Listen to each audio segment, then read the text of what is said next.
In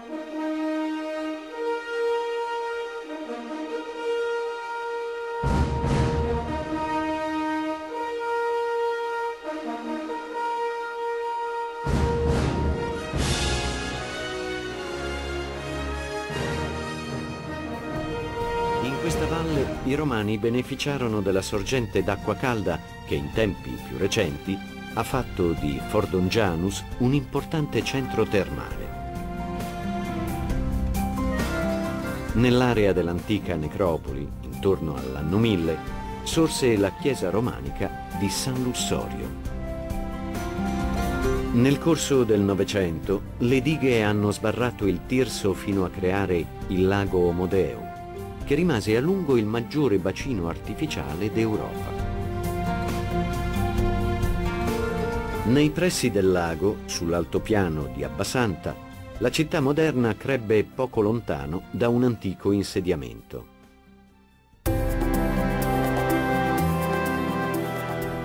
Ne è testimone il nuraghe Losa, la fortezza al centro di un villaggio che venne eretta 3400 anni fa. La pietra racconta tanto la storia antica della Sardegna quanto quella medievale. Il giudicato di Arborea finiva non lontano da qui, dove i giudici di Torres innalzarono il castello del Montiferru per difendere i confini. Ai suoi piedi, il profilo maestoso della chiesa di Santa Maria della Neve domina l'abitato di Cugliari.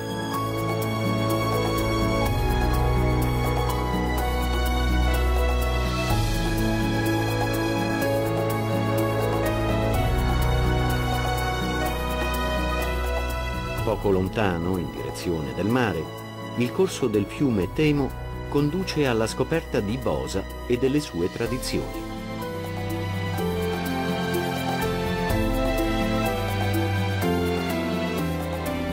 Il filè è uno dei simboli di Bosa e fin dal XIV secolo si tramanda di generazione in generazione con regole complesse dalle caratteristiche uniche.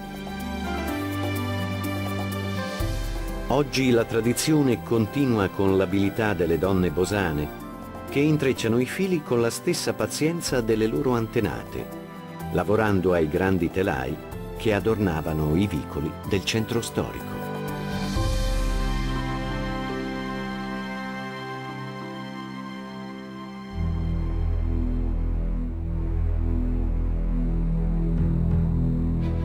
L'origine del filè rimanda alla produzione di reti da pesca e alla vocazione mediterranea dei bosani, che navigando lungo il Temo raggiungono il mare.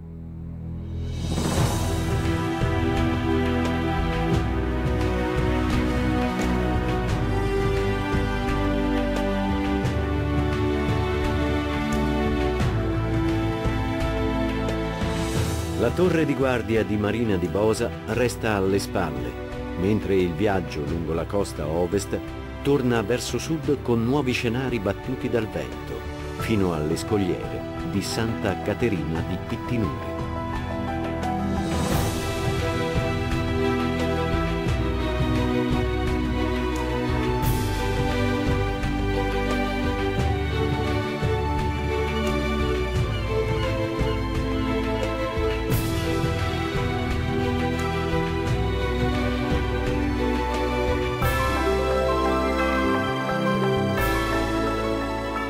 Mare e terra si incontrano sulla penisola del Sinis, a nord di Oristano, dove agricoltura e pesca si ritrovano nei sapori forti della tradizione.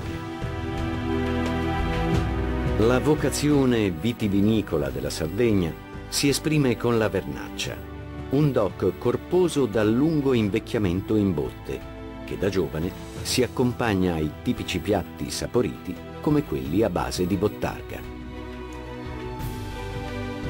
La produzione della bottarga inizia con la pesca negli stagni e l'estrazione delle uova di muggine. Vengono estratte, lavate e messe a salare. Una volta finita la salagione, vanno lavate e messe in queste tavole per procedere alla salagione.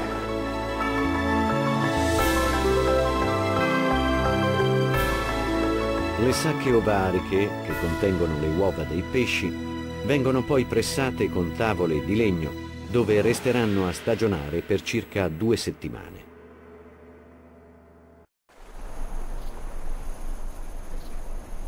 Ma non ci sarebbe Bottarga senza la pescosità degli stagni oristanesi, considerati una delle più importanti zone umide d'Europa.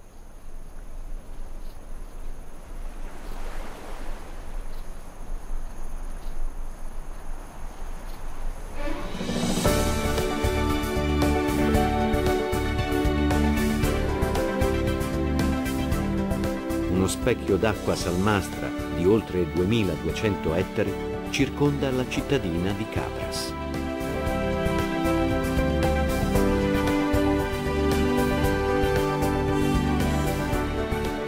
Oltre il profilo delle case e della grande chiesa di Cabras si distende la penisola del Sinis, una sintesi di acqua e terra protesa nel mare.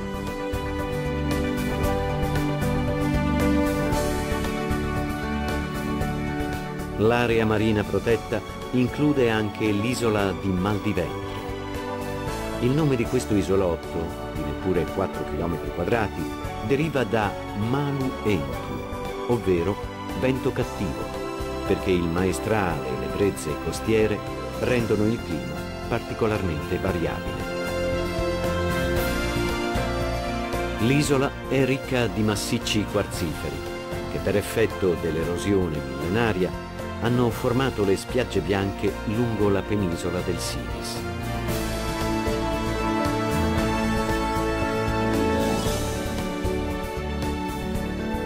Poi, quasi all'improvviso, la costa torna a dominare il mare con un complesso calcareo lungo oltre 2 chilometri e alto 30 metri. Sono le falesie di Sutingioso e poco più a nord le scogliere rossastre del Capo Magno.